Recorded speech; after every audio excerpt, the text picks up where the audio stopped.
میں ان دونوں ڈاکٹر صاحبان کو اور آپ کو ایک چھوٹی سی رپورٹ دکھانا چاہتا ہوں کہ ہم رمضان میں جو افطاری کرتے ہیں اس افطاری سے ہم رحمت کو زحمت میں کیسے تبدیل کرتے ہیں. آئیے دیکھیے.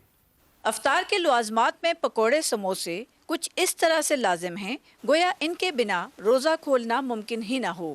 یہ چٹپٹے پکوان جب استعمال شدہ تیل میں بار بار ڈیپ فرائی کیے جاتے ہیں تو کئی گنا کیلوریز میں اضافے کے ساتھ کولیسٹرول، فیٹی لیور اور موٹاپے کا سبب بھی بنتے ہیں، مگر زبان کو ایسا چسکا پڑ چکا ہے کہ عادت چھٹتی ہی نہیں. سموسے پکوڑے تو مست ہے رمضان میں. پکوڑے سموسے اور جلیبی کے بغیر افطاری ہوتی ہی نہیں ہے. ابھی 30 دن کھانے ہیں پکوڑے، یہ نہیں ہے تو رمضان جو ہے ادھورا ہے. سموسے کے بغیر افطاری میں مزہ نہیں آتا. ادھر ہے جلیبی، میدے میں گھلی، دیکھنے میں خوبصورت اور خستہ، گرما گرم تیل میں فرائی ہوتی ہوئی شیرے میں ڈبوئی جاتی ہے. چاشنی سے تربتر جلیبی روزے کے بعد کھانا صحت کے لیے تباہ کن ہو سکتا ہے، لیکن کھانے والوں کا ہاتھ نہیں رکتا. ہمارے گھر میں تو ایسے ہی کھائی جاتی ہے، میری مما کو بہت زیادہ پسند ہے. جلیبی ماشاءاللہ 2-2.5 من یہ آرڈر لگتا ہے. دن بھر خالی پیٹ رہنے کے بعد اگر ہم میدے پر بھاری اور تلی ہوئی اشیاء کا بوجھ ڈال دیں تو رحمت اور آسانی کا یہ بابرکت مہینہ لمحوں میں زحمت اور بیماری کا سبب بن سکتا ہے. کیمرامین محمد اقبال کے ساتھ راشدہ شعیب، کیپٹل ٹاک، اسلام آباد. جی، ایک بظاہر بڑی عام سی سادہ سی ایک رپورٹ ہے، لیکن اگر آپ اس پہ غور کریں تو آپ کو پتہ چلے گا کہ ہم رحمت کو زحمت کیسے بناتے ہیں. جی ڈاکٹر مصدق ملک صاحب، آپ سے گفتگو کا آغاز کرتے ہیں.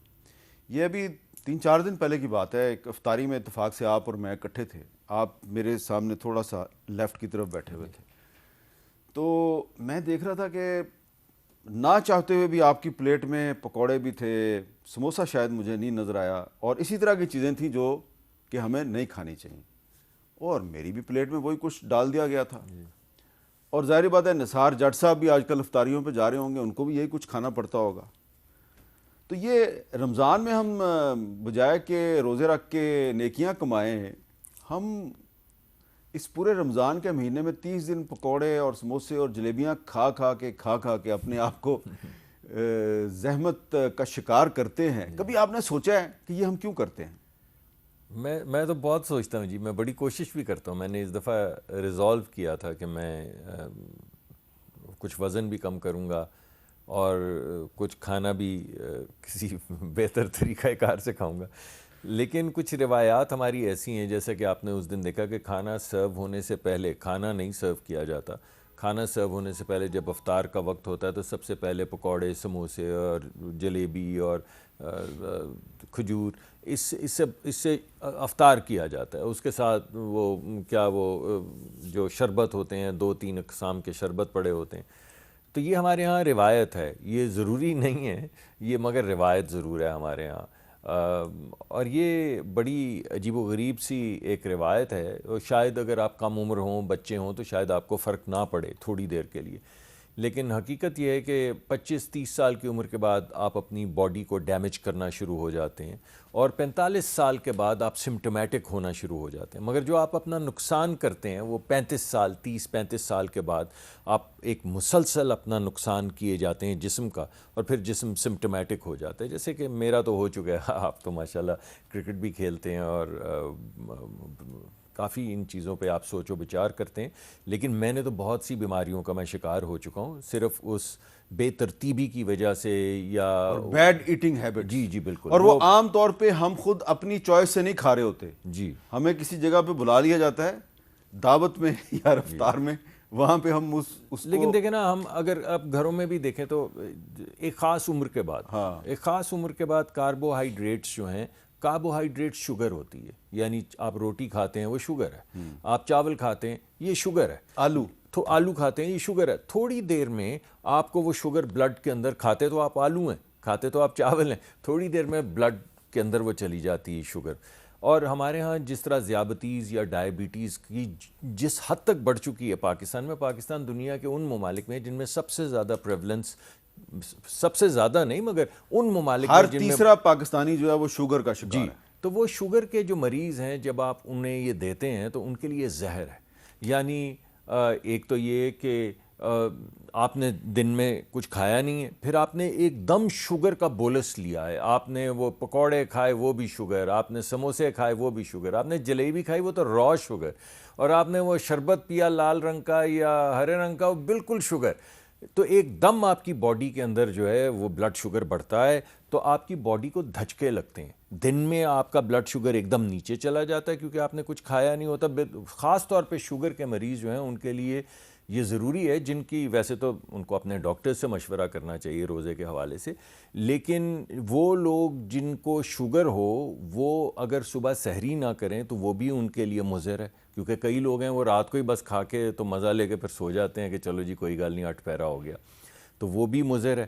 کاربوہائیڈریٹس کھانا بھی مضر ہے، اور یہ جو افطار کے وقت جو بولس شوگر کا آپ کے اندر جسم میں جاتا ہے یہ آپ کو بہت نقصان دے سکتا ہے۔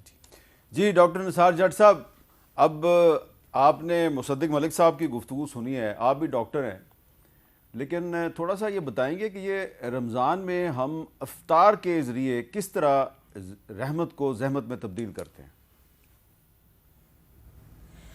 بہت بہت شکریہ میر صاحب آپ کا۔ میر صاحب بیسیکلی جو افطار میں ہمارا جو ٹرینڈ بن چکا ہے نا، وہ ایک مثال بنی ہوئی ہے اپنا کہ حکیم لقمان کی طرف سے کہا جاتا ہے کہ ٹھنڈا کھائیے تتا نہائیے تے کدی بھی ڈاکٹر کو نہ جائیے یا حکیم کو نہ جائیے۔ ہمارے پاکستان کا یا ہمارے معاشرے کا یہ ٹرینڈ بالکل چینج ہو گیا ہے، ہم نے ہمیشہ گرم کھانا ہے اور ٹھنڈا نہانا ہے، اور ہم وہ بالکل اپنے اس پیٹرن سے ہٹ گئے۔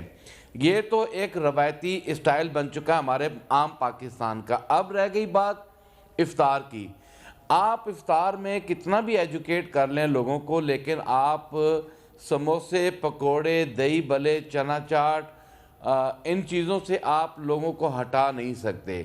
لیکن اب پرابلم یہ ہے کہ ہم ہٹا تو نہیں سکتے، لیکن ان چیزوں کے اوپر ہم لوگوں کو ایجوکیٹ کر سکتے ہیں کہ اگر ہماری مجبوری ہے انہیں کھانا تو ان کو کس طرح کھانا چاہیے۔ جی دیکھیں بیسن جو ہے نارملی وہ صحت کے لیے ٹھیک ہے، وہ بری چیز نہیں ہے، جی، لیکن جب وہ آپ چسکا لیتے ہیں، مزہ لیتے ہیں، آپ اس کو کھاتے ہیں، آپ اوور ایٹنگ کر لیتے ہیں، اور جب آپ اوور ایٹنگ کرتے ہیں ایک دم سے آپ کی باڈی پہ بوجھ آتا ہے، تو وہ پھر آپ کا جو سٹمک ہے آپ کا، وہ اپنا جو ہے وہ بجائے آپ کو کلین اپ کرنے کے وہ آپ کے اوپر مزید بوجھ بڑھتا ہے اور آپ کے ڈائجسشن سسٹم کو تباہ برباد کر دیتا ہے۔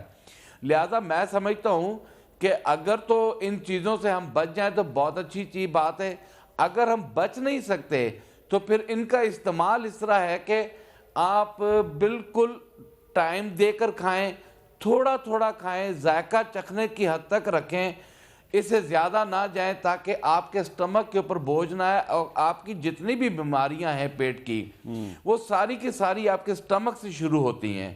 تو میرا خیال ہے کہ ماہ رمضان میں ایک تو آپ کا صبر برداشت جہاں بڑھ رہا ہوتا ہے، وہاں پر ساتھ ساتھ آپ نے اپنی باڈی کو ڈیٹاکس بھی کرنا ہوتا ہے۔ تو میرا خیال ہے کہ نرم غذا اور متوازن غذا یہ جو ہے یہ آپ کے شریر کو جو ہے وہ اپنا امیون آپ کو بڑھاتی ہے، اور آپ کا امیون سسٹم جو ہے وہ اس کو اسٹرانگ آپ کا مشورہ تو بالکل ٹھیک ہے، لیکن ہم یہ بات کر رہے ہیں کہ جب مجھے یا آپ کو کسی افطار میں بلا لیا جائے تو وہاں پہ تو یہی چیزیں ہوں گی نا، تو اب ہم نرم اور اچھی چیزیں جو ہے وہ کہاں سے تلاش کریں؟ اس کے لیے پھر ہمیں اپیل کرنی چاہیے دوستوں سے، رشتہ داروں سے جو ہمیں بلاتے ہیں کہ بھائی ہمیں ذرا وہ چیز کھلائیں جو آپ کے لیے بھی اچھی ہو اور ہمارے لیے بھی اچھی